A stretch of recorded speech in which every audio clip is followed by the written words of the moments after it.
Welcome to the Investing Podcast presented by Tusk Media. This is Outsider Trading, an audio and video deep dive into the people, places, and things that we find most interesting in the market. Hey everybody, welcome back to the Investing Podcast presented, as always, by Tusk Media. Real quick, do us a favor, if you're watching on YouTube, hit subscribe, helps us out a lot. If you're on Seeking Alpha, hit subscribe. That way you can get all our video content and our articles. This week alone, we are really talking about banks. We did a macro look at banks with earnings coming up, and we also took a focus on, this is our third video, on individual bank stocks, all of which are reporting on Thursday, April 13th. We hit on JP Morgan earlier, we hit on Citigroup. This is the Wells Fargo preview. I'm Andrew Hall, Benjamin Nye joining me. Ben, how are you? I'm doing well. How are you? Doing good, doing good. We'll jump right in just a second, but real quick, if you have not watched our macro video, we talked about banks and kind of themes that we're keeping an eye on during earnings season. Go check that out. Obviously, we hit on things like interest rates, economic strength, and even some inflation that we're starting to see, as well as broader economic data, and kind of the read-through that we may see on things like Dodd-Frank and maybe regulation rollbacks, and even things like corporate tax breaks and how that may help, may even hurt some of the bank stocks, at least in the short term. But let's just jump right in right now with Wells Fargo. I think the big headline story for Wells Fargo for really the last 6 to 9 months has been the account scandal, the turnover, the damage control, so to speak. I would think that would be discussed, at least in prepared remarks and question and answer, when they're releasing earnings on April 13th. What are you looking for? What's the message need to be there? I mean, we've all seen the pretty contrite and I think sincere commercials and the tone that they have taken, but where do they go from now? How do they either turn the page or build on that? Yeah, well, I mean, it's so important that they came out contrite and perceived to be somewhat honest, right? Versus the departed CEO's arrogance when he first learned of the scandal. So I think that's of paramount importance. And so what you're going to see in the conference call is, I think, something similar to what we saw last quarter, is they're going to lead with this. They're going to tell you what they're doing to make it right, and they're going to tell you that expenses are going to be up because they're trying to make it right. I think a large piece of that is actually a PR move, because they know that these comments are going to be picked up by the media and could be, and would be dispersed. It's not just for the analysts. So they're going to be they're going to try to put their money where their mouth is, and they're going to say, you know, our efficiency ratio, which we're probably going to get into a little bit while, is going to be depressed for probably, efficiency ratio is the inverse of operating income, so it'll actually be elevated. Right. But in terms of their it'll be worse. Their margins, it'll be worse. So I think that's what you're going to see, and it'll be, you know, we're going to have, this is going to be a longer process, but meanwhile we're continuing to operate the business, and we're going to continue to try to do right by our customers. So I think that's the tone that management will want to project in the conference call. It'll be interesting to see how that jives with the Q&A when analysts want concrete data to model. Right.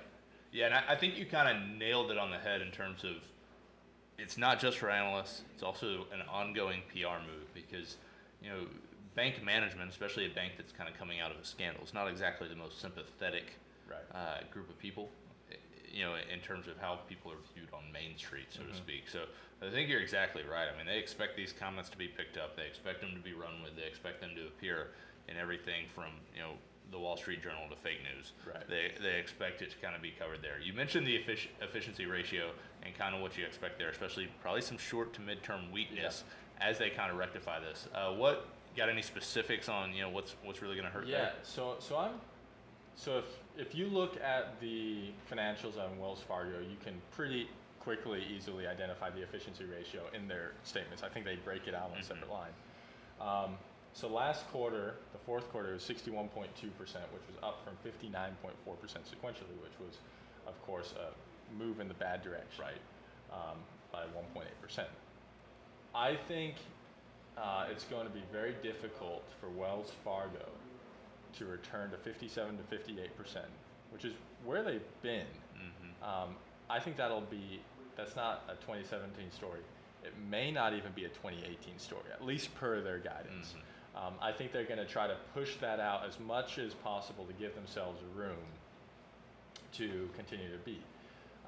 Having said that, I think that that's the good policy. I think that's the right policy and will allow them to get on the right side of guidance. So in the case that something else crops up, they'll be able to deal with it without having to lower guidance.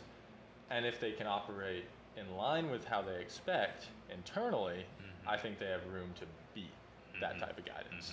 So definitely something to keep an eye on there. And I think, again, it's kind of like the comments that you expect. I think, again, being on the right side of the guidance is probably being on the right side of PR and general consensus. I think people would rather see them, even from a perception standpoint, paying too much money internally to fix things, so to speak, almost gives the general public some vengeance, so to speak. So I think that's probably the side of the line they want to be on for the next year or so. And this was the darling of Wall Street in terms of financials. I mean, they were the ones who were doing everything right, who were growing assets, who were delivering really robust returns on equity. They had a premium valuation, and they just kind of threw it all away. Oops. One thing I like a lot about Wells Fargo is just their mortgage business. And I want to touch on that for just a few minutes and just some anecdotal evidence. So, a lot of this is going to be stuff that's not necessarily, stuff pulled from Bloomberg or MarketWatch like most of our data. But, they've got a strong mortgage business. Obviously, you expect that to benefit from a couple macro factors. One is interest rates. We've already seen one hike, come into play. We expect possibly two more, maybe even three over the next year. You start to look at that, and you start to look at the amount of money banks can make on money that's lent, and you think about the stability of mortgages. And I use that term somewhat loosely, and maybe a little bit ironically, since we're not that far removed from the crisis of '08. But you look at the stability and the stickiness of mortgages, whether it's a fixed rate or floating rate. It benefits to originate new fixed rates or floating rates that are going with rates that are going up. That's attractive. The other thing that I think we look at, from our perspective, is a lot of people are buying houses. I've got two good friends that work in real estate.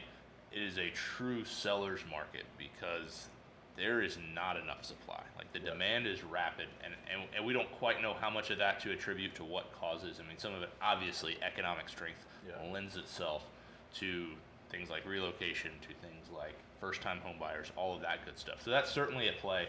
But the other thing that we see firsthand is we work with a number of real estate developers, and we loan money in direct real estate deals, and we are still getting paid really, really high premiums in our view, in the form of interest rates on debt that we issue to these people. And what we're seeing there is, I think if you'd asked us, some of these are partners that we've actually invested with for the last 5, 6, 7, 8 years or even longer.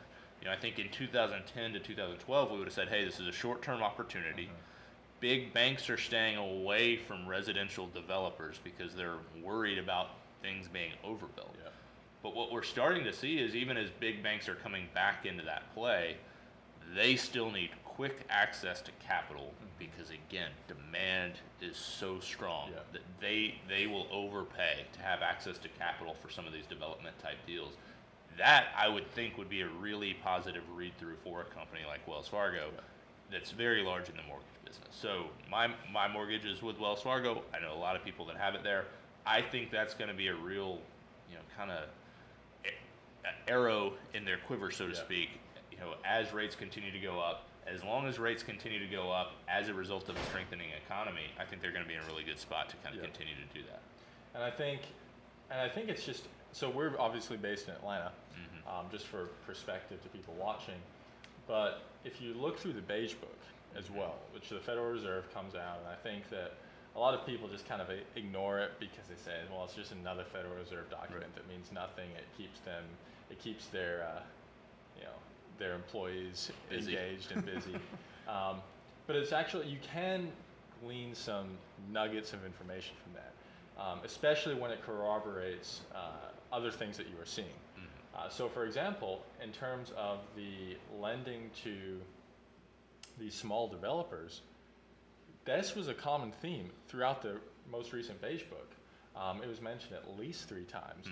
You can go onto the Fed's website and look at it.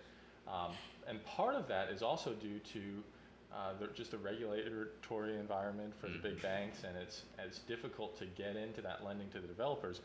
But goes back to your story is that there is demand ultimately for the supply from these developers, and that bodes well for Yeah, Wells Fargo. and you kind of look at it, from the lending perspective, how much money would Wells Fargo make on lending the capital to build a 30-home subdivision versus, let's say they control 15, 20, even 25 of those mortgages over the next 30 years. How much do they make there?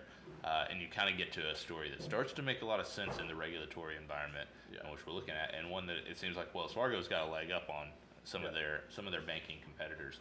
Anything else you're keeping an eye on with Wells Fargo earnings?